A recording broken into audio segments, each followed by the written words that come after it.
Bhajpa media सहप्रभारी करण नंदा ने पत्रकारों से अनौपचारिक बातचीत के दौरान कहा कि भारतीय जनता पार्टी लोकसभा चुनावों के लिए पूरी तरह से तैयार है। भाजपा 365 दिन काम करने वाली पार्टी और भाजपा कार्यकर्ता निरंतर कार्य कर रहे हैं। प्रदेश में कई तरह के कार्यक्रम और समारोह का आयोजन भाजपा कार्यकर्ताओं द्वारा किया जा रहा है। भाजपा को चुनावों के लिए कोई विशेष तैयारियां करने की आवश्यकता नहीं है। वहीं उन्होंने हिमाचल की महिलाओं को दिए जाने वाले प्रस्तावित 1500 पर चुटकी लेते हुए कहा कि यह 1500 कांग्रेस को प्रदेश में बाहर का रास्ता न दिखा दे, क्योंकि इसके लिए जो शर्तें प्रदेश सरकार ने तय की है वह प्रदेश की महिलाओं का उपहास करने के लिए काफी है। देखिए, इलेक्टोरल बॉन्ड, पहली बात तो ये सर्वोच्च न्यायालय के अधीन है, पर मैं इनको स्पष्ट करना चाहूंगा, जो ये विरोधी ताकतें हैं वो एक दुष्प्रचार करने का प्रयास कर रही है। मैं सबसे पहले इनसे पूछना चाहूंगा कि इलेक्टोरल बॉन्ड जो है पूरे भारत में 20,000 करोड़ के वितरित हुए हैं और उसमें से भारतीय जनता पार्टी को लगभग 6,000 करोड़ के इलेक्टोरल बॉन्ड रखे हुए थे। अब आप देखिए, टीएमसी जैसी जो पार्टी है जो केवल मात्र वेस्ट बंगाल में है, उनको जो है 1397 करोड़ के इलेक्टोरल बॉन्ड जो है वो इशू किए गए।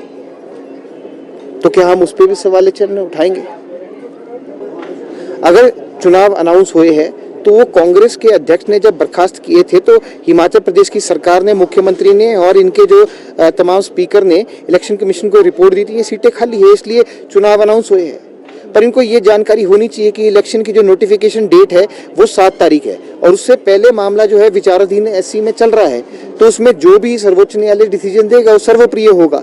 पर चुनाव जो है वो इलेक्शन कमीशन का दायित्व है। इलेक्शन कमीशन सक्रिय है, वो एक इंडिपेंडेंट ऑटोनोमस बॉडी है, उसके ऊपर जो है ऐसे सवाल चिन्ह उठाना जो है वो अशोभनीय है। ये इनकी मानसिकता दिखाता है कि ये अपने स्वार्थ और अपने बेनिफिट के लिए किसी पे भी उंगली उठा सकते हैं। कल को तो इनका बस चले तो सुप्रीम कोर्ट पे भी उंगली उठा सकते हैं। देखिए, मैंने आपको बोला कि भारतीय जनता पार्टी कार्यकर्ता राजनीतिक आधारित दल है और 365 दिन काम करने वाली पार्टी है। अभी आप देखेंगे हमारे त्रिदेव सम्मेलन जो है सभी कॉन्स्टिट्यूएंसीज में हुए, उसमें जिन से 6 सीटों पे बाई इलेक्शन घोषित हुए उस पे भी हुए और अभी एससी मोर्चा के जो है वो भी सम्मेलन हुए, महिला मोर्चा के सम्मेलन हुए, युवा मोर्चा के सम्मेलन हुए, यूथ के एनक्लेव्स हुए हैं।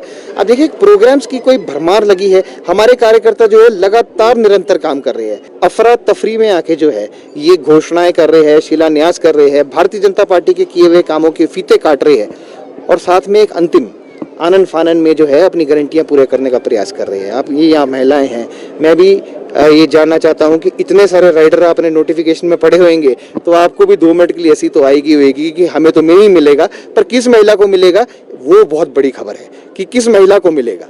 क्या ये वही महिला है जिनको 1150 और 1350 पहले से मिल रहा है, उनको 1500 कर देंगे? पर नहीं मिला तो ऐसा लगता नहीं है। अब ससुर को अगर पेंशन लगी है तो अगर घर में गृहिणी को जो है वो 1500 नहीं मिलेंगे तो इससे बड़ा अन्याय नहीं हो सकता। 1 2 3 4 5 6 महिलाओं को ये देने की बात कर रहे थे, पर अब तो लगता है कि ये -1 -2 -3 करके उल्टा लेने के चक्कर में होंगे। पर ये ठगों की सरकार है, ये ठगती है और ठग करने का प्रयास करती है, तो मुख्यमंत्री जो है उसमें ज़्यादा देर सफल नहीं रहेंगे। जनता मुंह तोड़ जवाब देगी।